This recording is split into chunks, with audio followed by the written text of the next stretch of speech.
is that? Oh, this is our latest obsession. What is it? It's a little watered down, but it's a concoction of yuzu, pineapple,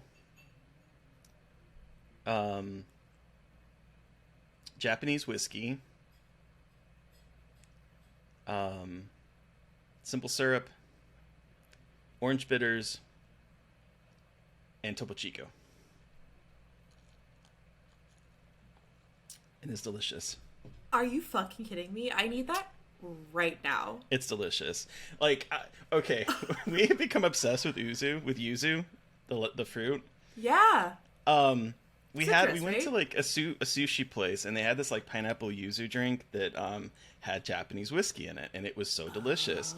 And so I went to go look online to find it, and I found a recipe that is kind of what this close approximation is of this. But it's really hard to find yuzu juice. Did you go to like an Asian market? So I looked. I tried looking online to see if I could find it like in the local area. I couldn't. Maybe I should go to. But like we ordered.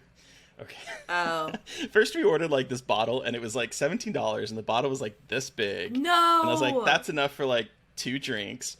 Oh And my then god. Cassie ordered a yuzu tree to start growing our own yuzu fruit. That's like a long-term solution.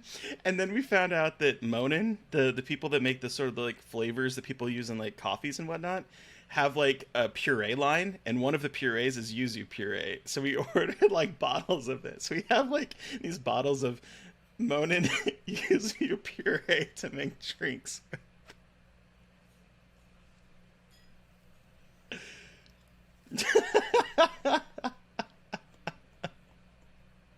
All right. Yeah. Okay. Cool. Yeah. So that's what I'm drinking. Our lovely patron people can see the. I just. It's a little watered down because I made it like about 30 minutes ago, and then I forgot to drink it. So it's the ice is Oh, I want one the so ice is bad. the melting. Anyway, welcome back guess to we're here for something else. to Cocktail Hour, Little Cuts, our weekly mini-sode where we dig into the things that we've been watching and/or reading/listening to. I'm Terry. And I am Mary Beth. This week we're talking a spooky autumnal story, cannibals in love, an expensive meal, a wild true crime series, and so many beaver jokes. All beaver jokes. So many beaver jokes. Anyway, so tell me, Yeah. it's just some beavers is quite an experience. Anywho, so what's this spooky autumnal story? So I've been wanting to so it's an audiobook. It's Okay. I've been wanting to listen to this particular book for a while or read it. But I was like, they're supposed to be releasing this movie at some point, so I was going to wait off to listen to it. Oh. And I don't know where this movie is, but Dark Harvest, Yep. the David Slade directed movie that is done, was supposed to be released like, I don't know, sometime in the last 2 years. Don't know where it's at. It was supposed to come out this Halloween, I thought. That was like the Yeah. thing. It was supposed to I come think- out this year. I thought it was supposed to come out last year too. Like they talked about Probably. releasing it in 2021, and it was just like I don't know where it's at. So I was like, I wanted to, after listening to Corn in the Corn. Oh my God, Clown in the Cornfield. Corn in the clown field. Can you imagine? Just like rows of clowns, and then there's like a single corn. Stop it. Anyway, I wanted something. Why would you ever fucking say that? How dare you? How dare How I? dare you say this to me? I wanted to watch something, or watch something. God, what are words? I quit.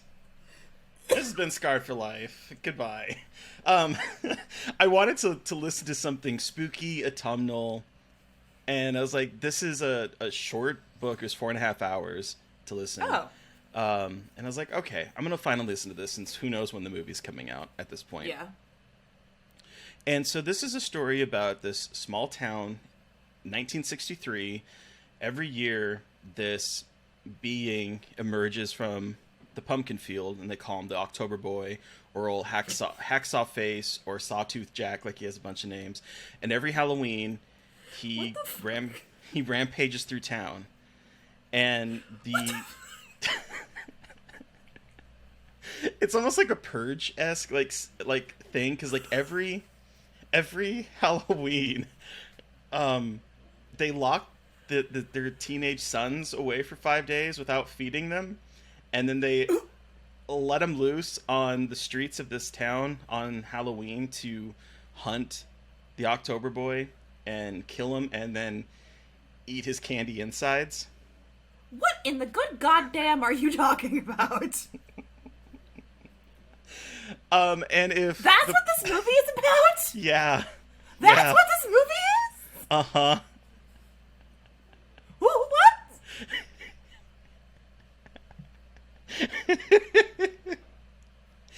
And Jesus fucking Christ!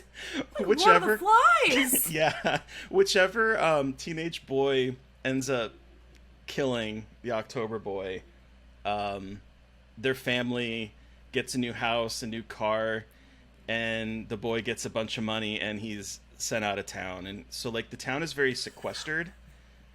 No one ever leaves except for, I guess, this one boy that ends up succeeding in killing the It's a little weird. The story's a little weird. Wait, it's not what I was expecting. Okay. Does everyone every year? Does the October Boy have to be killed, or he ends the world? Every year. I don't know what happens if he reaches the center of town.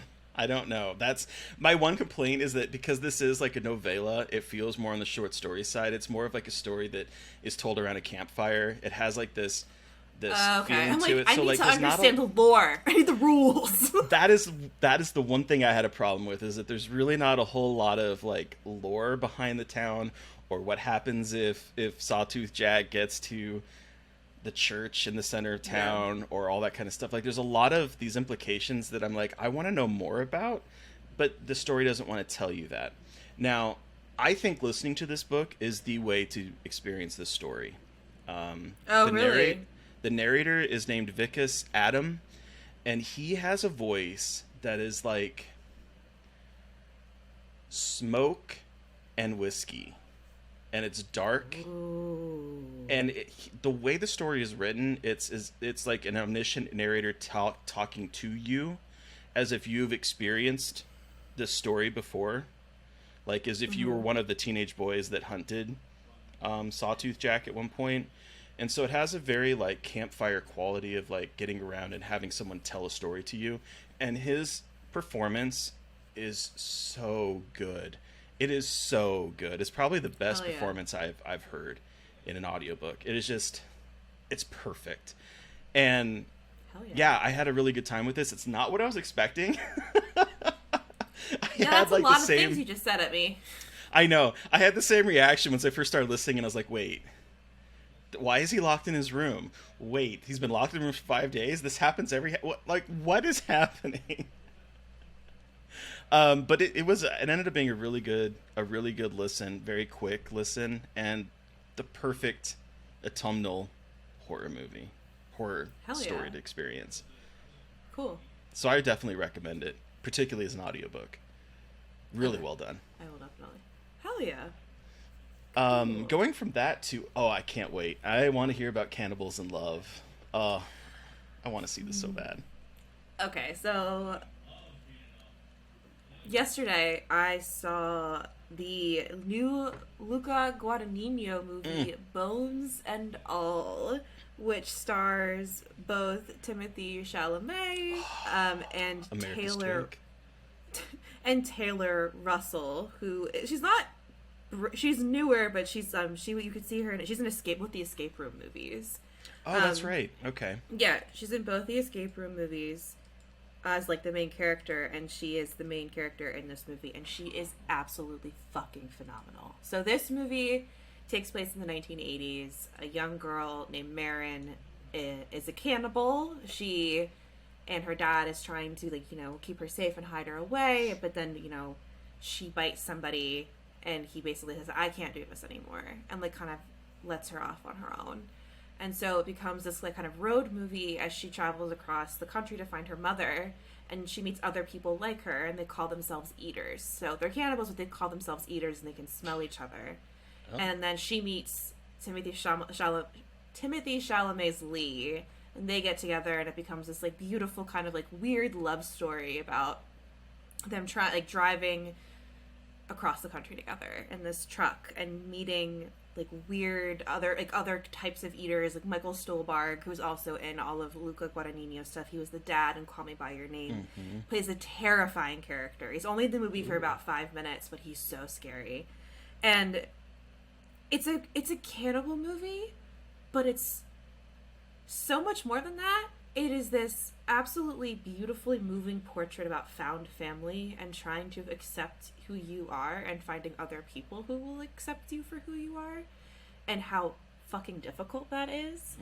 And like grappling with your own traumas and monstrosity and finding things to love about yourself in the face of it all. And it's just like, it's absolutely gorgeous. I just, Luca Guadagnino, I can't even like begin to even explain how this man creates these stories. Like, it's a story that could so easily be exploitative, like a girl who's a cannibal. But there's cannibalism in it, but it's not about cannibalism. Like, right. There's the moments where they obviously have like, there are nasty moments. It's very gory, but it's not like about spectacle and about showing you them like devouring a body like for a long take. It's just using that to kind of supplement a story about belonging and finding people who love you for who you are. And I'll be fucking damned if a cannibal movie did not make me cry my goddamn eyes out. I left the screening room and I was like crying on the train home. It was just like, it's beautiful. It's like it might be my favorite movie of the year. Like it's so good. He makes incredible movies. He's incredible. He like, understands like the heart. Yes. Also, it's like kind of queer too. But like also, I think all found family movies are like inherently queer and like leaving home to find the people who love you. But there's like a lot of interesting kind of queer subtext going on as well. Okay. But anyway, at least I think so. But you know, we also just love seeing queer things. But it's just like, and also Luca Guadagnino, all of his work is queer, and so like he imbues that with like kind of a queer gaze, which I think is really interesting. He just knows how to make characters who you ache for. Yeah. Like, you just want them to be so happy, and your heart fucking breaks for them. Like, he makes characters you can so easily fall in love with, but then, like, are devastated by. He makes you fall in love with his characters, and then breaks your heart, and it's fucking rude. It really is. It's fucking rude. It really rude. is. Call Me By Your Name? Snot. Mess. Garbage. That movie garbage. Fucking destroyed me. Just, fuck me. He knows how to shoot a goddamn gut punch of an ending shot. Let me tell you something. Anyway, so that's he's just good. I'm so excited to hear that. It's one of the movies. I think it's actually my most anticipated movie this year. Really?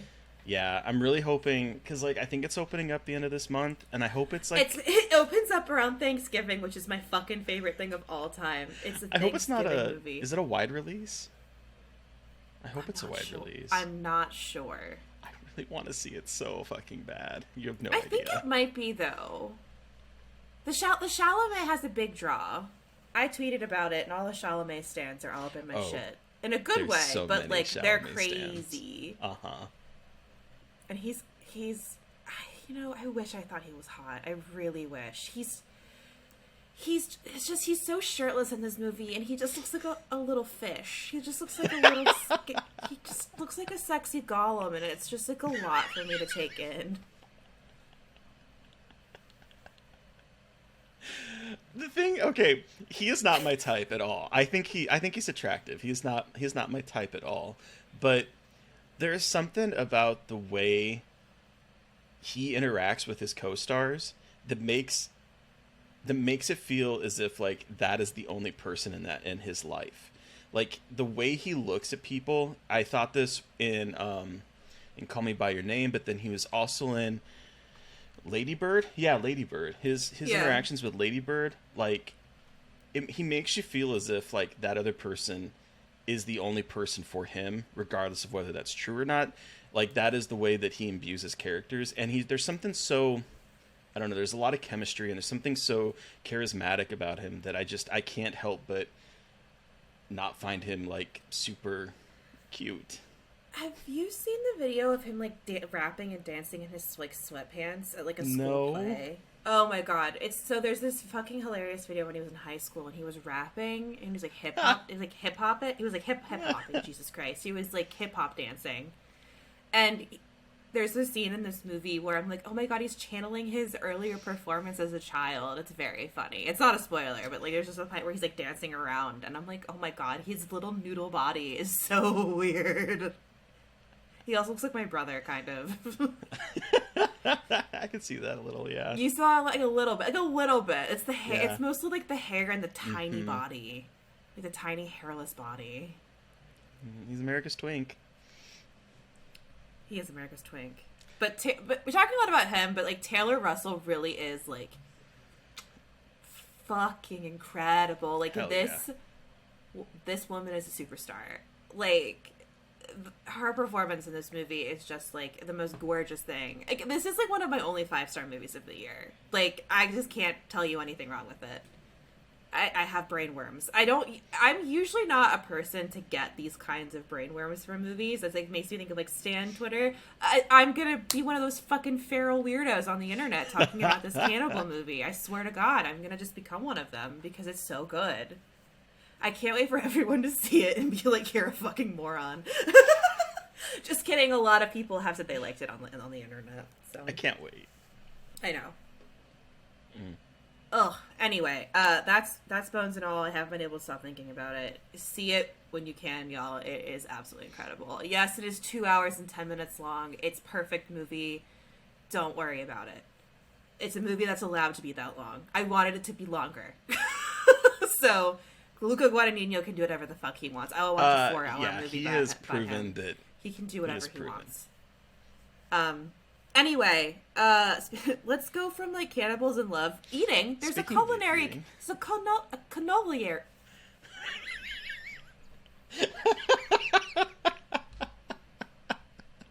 A canolinary.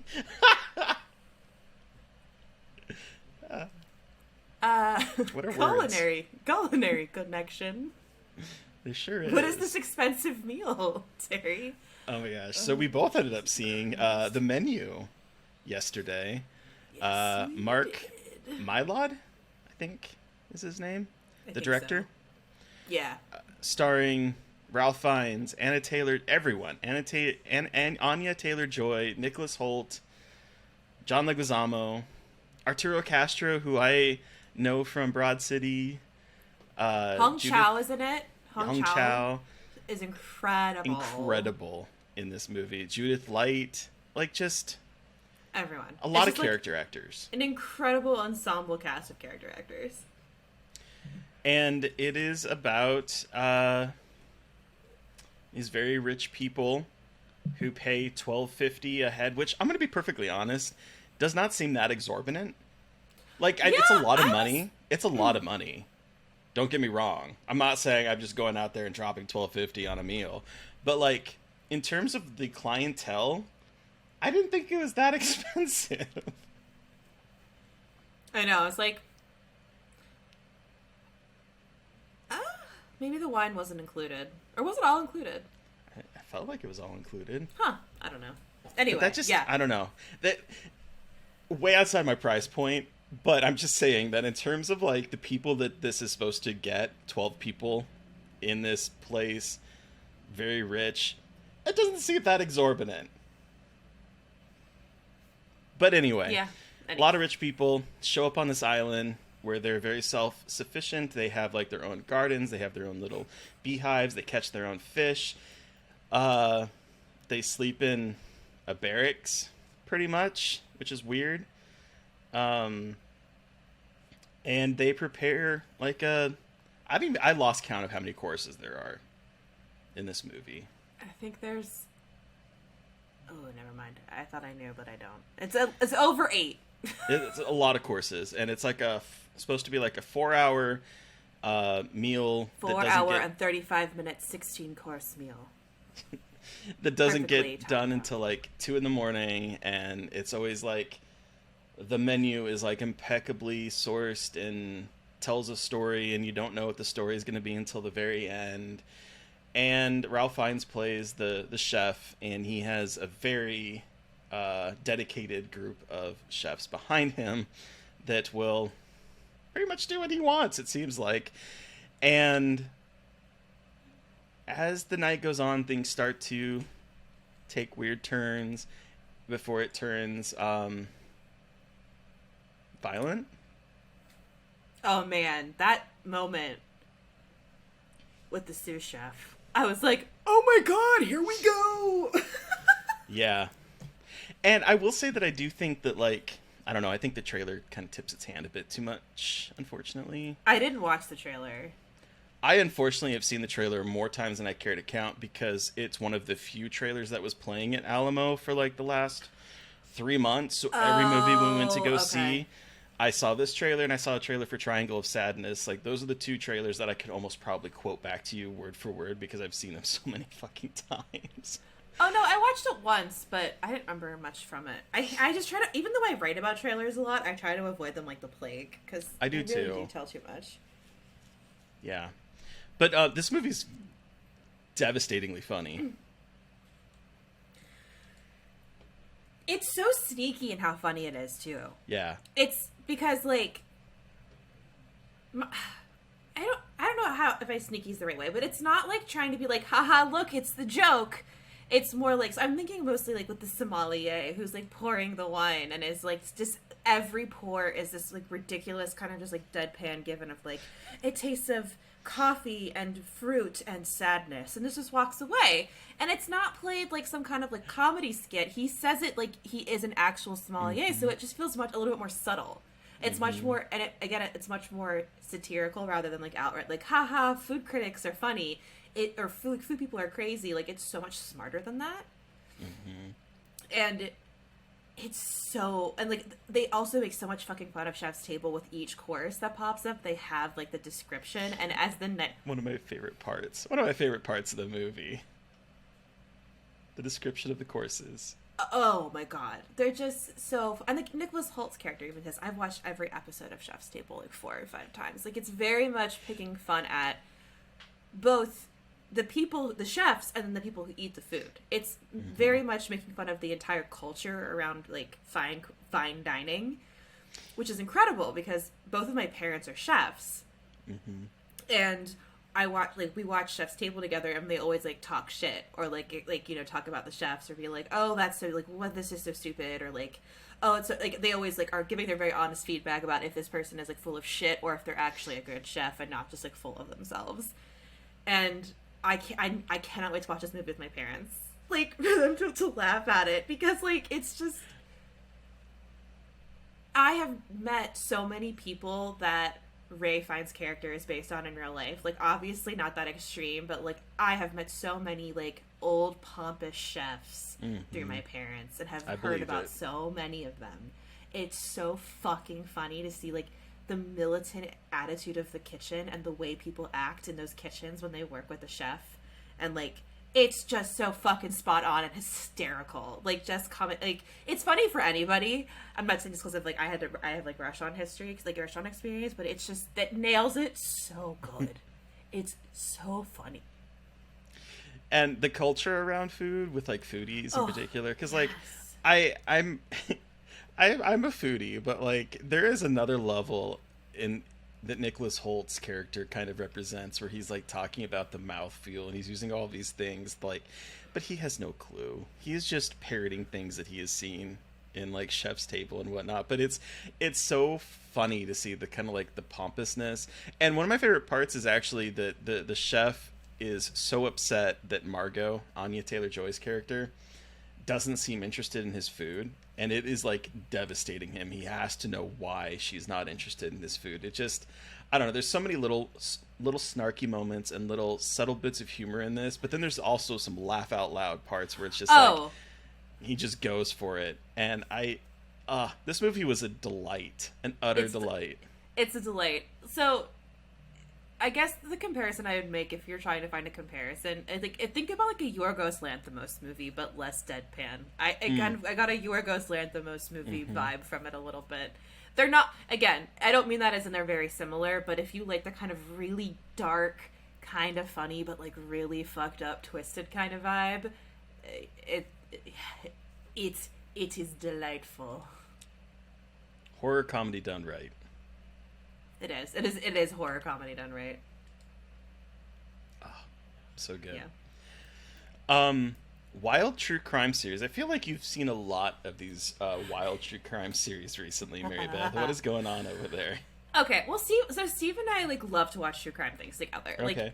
Like, this is like we liked watching true crime, and he loves watching things. He especially loves like documentaries and true crime series about rich people getting their comeuppance for being horrible people. Like that is one of his favorite like specific subgenres of things, and I have started watching more of that with him. It started with the documentary about the housewife and the hustler, the Erica Jane and her husband, and like I was like, oh my god, these are so much fun to watch together. So we have grown, and especially because we were off last week and like with the wedding, we've been watching a lot of true crime. But so Netflix and HBO Max have really good selections. But the one that we watched last night is on HBO Max. It is a 3-part true crime miniseries that we binged in one night because I could not stop fucking watching it, and it was like short enough. But so it's called Low Country: The Murdaugh Dynasty. I tweeted about this last night. Yes, I did see that.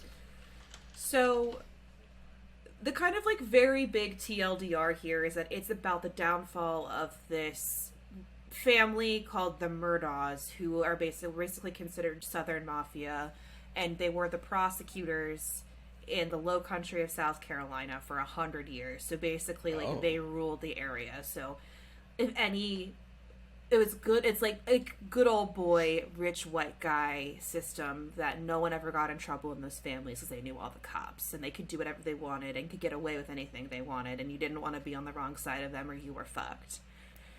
So like, like really great stuff. And so this whole series documents both the history of the family and then like how in the span of about a year and a half it all came crumbling down because the patriarch at the time, Alec, and his 2 sons all committed heinous crimes, and it all came together in like these people are fucking horrendous. And it's got so many deeply upsetting and wild twists and turns, and like it's so infuriating because while the overarching story here is that like they fucked around and found out, basically, like they thought they could get away with things for 100 years, and like this is what happens now, like rich people just can't keep getting away with it. You still get to see how they got away with it for a long time, and the people that they fucked over, and the people they stole, like it's just fucked, but it's fucking fascinating. And I think I read a review on Letterboxd that like I shared a similar sentiment with, where it's like, I like these documentaries about parts of America that you don't know about, and there's like these crazy dynamics that no one knows about in parts of the country that no one cares about, and they don't think about what like power dynamics look like outside of big cities. Right.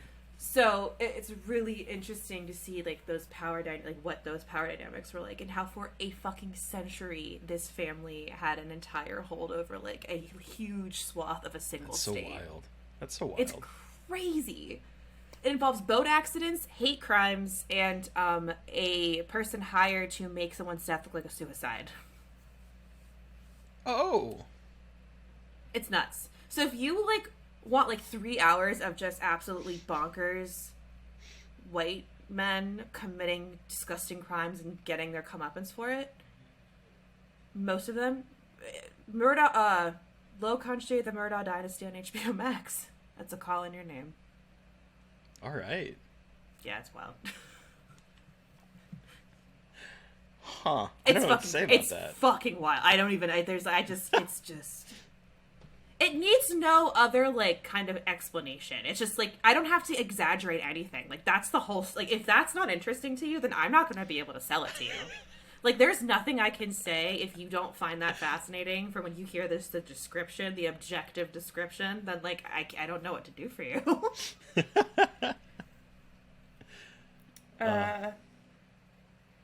Anyway, there's the South, but it's not even the South, it's Indiana. What about these beaver jokes? There was no good connection. I mean, the South, for sure. Yeah, so we watched Zombievers, which is one of Trace's favorite horror comedies. Favorite I know Trace Thurman. fucking horror comedies. And I've seen it twice now, and I appreciated it more on this watch than I did my first watch. But this is a lot. There's a lot going on in this movie, and I'm really curious to hear what you thought of Zombievers, Mary Beth. So, like, I know a lot of people watch this movie, like, we're like, oh, this movie is so fun. Like, it's ridiculous. It's dumb. Like, it's called Zombievers. We all have an expectation for something called Zombievers. So I was like, I'm gonna go in with, like, that kind of mindset of, like, oh, it's, like, so bad it's good. It, like, comes back around. I didn't get there. I almost did, but I didn't fully get there. I didn't hate it. I appreciated what it was doing. I think it's better than I was surprised at it. It was better than it could have been. So, you know what? Overall, positive experience. I mean, so as soon as her tits came out, I was like, oh no. I was like, all right, so, like, I gotta make an assessment quickly here, because, like, I don't really know. Honestly, not the worst use of tits I've ever seen in horror. Anyway. No, pretty funny, I think. Yeah. But, I mean, the movie is very basic. It's a trio of women, 20-something, I'm guessing, Yeah. college students, whatever, say fuck boys and go to a cabin in the woods that is owned by one of them. The boys have a different plan and end up showing up, and chemicals turn beavers into zombies. I love And them. The beavers are so funny. They're practical, and I love them so much. They're so cute. They're so cute, which is hysterical to me because there's so much, like, there's obviously CGI moments, like at the beginning when they hit the deer and there's, like, CGI guts coming off of the grill of the car, and then the CGI dog piss. But then they have these incredible beaver puppets, and I'm like, this is such a bizarre experience, but I love the puppets. They're so good. Are great. And then once the zombievers bite people, they turn into beaver people and end up getting, like, these giant buck teeth and a beaver tail and start acting like beavers. And there's a bear that gets bit and turns into a zombeaver bear. There's a lot of really funny moments like that in this movie, and I have to say the opening sequence is my favorite, with the two truckers, one played by John Mayer. Is that good? I was trying to figure out who that was. I was like, that person does look familiar. Yeah, John Mayer plays one of the truckers, and they're having a casual conversation about dating men, which is such a weird moment for me, because it's like, I dated a guy for a week, and it was like this. It was just this weird little non sequitur. But the moment reminded me of, like, I think it was Return of the Living Dead Part 2, where there's, like, a truck that ends up tossing a barrel of the trioxin in that movie into the water, and that's where the tar man comes out of and turns into the zombie in the sequel. Well, remake sequel type thing. And this movie is the similar thing where a barrel falls into water and turns the beavers into zombies. And I don't know. There's, like, I think your appreciation for this movie is going to hinge on how much, or what your tolerance is for watching really bad people. Because these characters are terrible. They're horrible people. Like, it's gross. Like, and I think I think I have a hard time with that sometimes with, like, I appreciate what you're doing, and it is very funny, and, like, for what I think it knows what it is for the most part. So, like, it's like, yes, this is a movie about fucking zombievers, like, and people who turn into zombie, like, it knows what it is, but still, ugh. They're gross people. They're not Yeah. great. I do think it's funny that the blonde character, who in traditional horror movies is usually like the sort of stuck up, you know, person that gets killed first. I do think that there's an interesting thing, subtext here, or like twist on a subversion of the story, because she's like the only character in the movie that's actually decent. Like, she had Yeah. her boyfriend cheat on her. She's there to like get away from them. You find out later that one of her friends cheated is the person that he was cheating with. Yeah. Everyone seems to know but her and the one girl's boyfriend. Like, I don't know. There's like a little subversion of that kind of expectation of who this character is going to be. Yeah. And then the final girl, who, I mean, there's really no final characters in here because they all end up dying, thankfully. But like, the one final girl that like survives to the very end is the worst person. And I don't know. I think that there's some funny things going on in there, but it is definitely. I will say I loved the really asshole friend. I did. I was like, you're making like she sucks, but like you're kind of also making people love her. Like she sucks, but she's funny. I don't like. There was something about her that I was really into, and like, you know, I'm used to, at least it's 2014. We're still kind of a little bit in an era of like girls with their titties out, and like obviously that's what this is. But it also didn't feel like super like a wooga wooga, if that makes sense. It's more like making fun of all the creepy old guys and like who are like staring at them, and it's more poking fun at the way that women are regarded and being like they can't even exist without. It's probably not that deep, but as I was surprised. I know, how much credit do we give this movie? I know, but like it just that part surprised me because I'm used to a very certain way of the camera moving in movies like that when a girl takes her top off, and in this one it was a little less egregious, and I was like, oh well, you know what, that's good for them. So you know, thanks for subverting my expectation. This is a movie that I think Epic, the company I work for, produced this or something, and when my mom like found out when I got my new job with Tread, my mom looked up the company and she's like, did you know that your company made the movie Zombievers? I was like, yep, I did. The amount of beaver jokes in this movie. Oh my god. Just With looking Buck, for some beavers. Aren't we all? I've never seen a real beaver up close. Well, maybe you should try going down on me once in a while. It's just There's a lot. so good. It's just, of course. I mean, like honestly, I prefer that they lean into it. It does, again, let you know. We know what we're doing. Oh, you know what you're getting, and yet We're somehow very aware. I don't know. The practical effects are really good in this movie. They are, and like the zombiever people, like again, shockingly well done for what it is. For what it is. I do love the part at the beginning where there's like a bear and they're all just sitting there in their bathing suits. I don't know why that's so funny to me. Just like, okay, it's again, it knows what it is. It's just fucking fun. It's just fun. It's funny. It's very funny. It's silly. It's in the vein, I think, a little bit like Thanksgiving, but not as bad in terms of just being like ridiculous and funny, and it knows exactly what it is, and it's fun to watch because it's not trying to do anything other than be a silly movie. Yeah. Better made than Thanksgiving. But yeah. But around that type you know what I like the kind of like I do vibe around it. Oh god, Thanksgiving. Anyway, God, this movie. Yeah, I mean, I had fun watching it. I think also because I'd watched The Menu and Bones and all, and I was like, I need something to just like wipe my brain empty. This will do a great job of that. And like, I appreciate that. It served it served its purpose, and I respect that. Yeah. It's dumb, but it's fun. It's dumb, but it's fun. And you know what? It's the best kind of movie. But then, okay, so we're almost done with horror comedies. I think we're doing two more. So what are we doing next week, Terry? So next week we are going to watch a movie that I don't think either of us have seen. Kevin Smith's Tusk. I've been wanting to see this movie for a while. I just have never gone around to it. So go from I'm so excited. one horror comedy about teeth to another one, I guess. I fucking love Justin Long. I'm so excited to Oh. watch this movie. Me too. Yeah, I'm very stoked.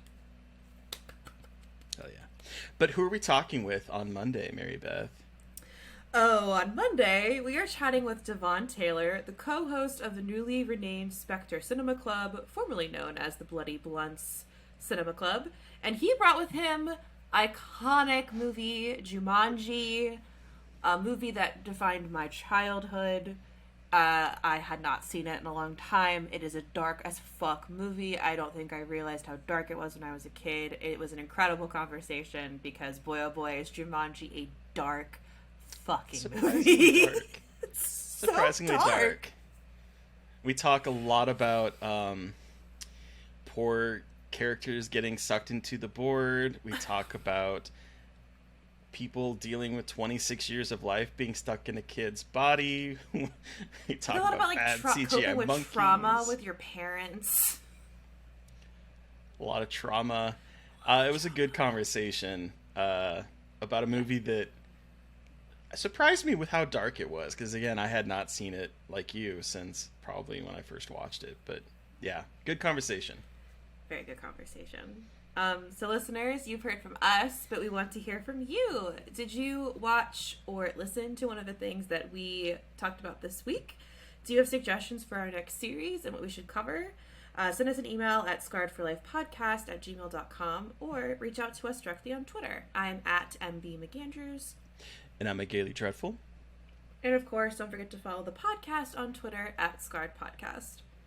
And please don't forget to review, rate, and subscribe, and support us through Patreon, where you can watch these wonderful videos. You can hear our Fresh Wounds episode that we launched this month about...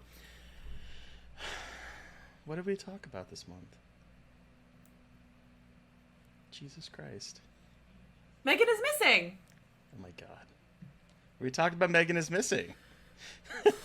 I tried to wipe that one straight out. I think I did too. My mind was like, nope. I literally we're was done. like, what? It was like an egg cracked. I was like, Yeah, I think my mind was trying to protect myself from that fucking movie.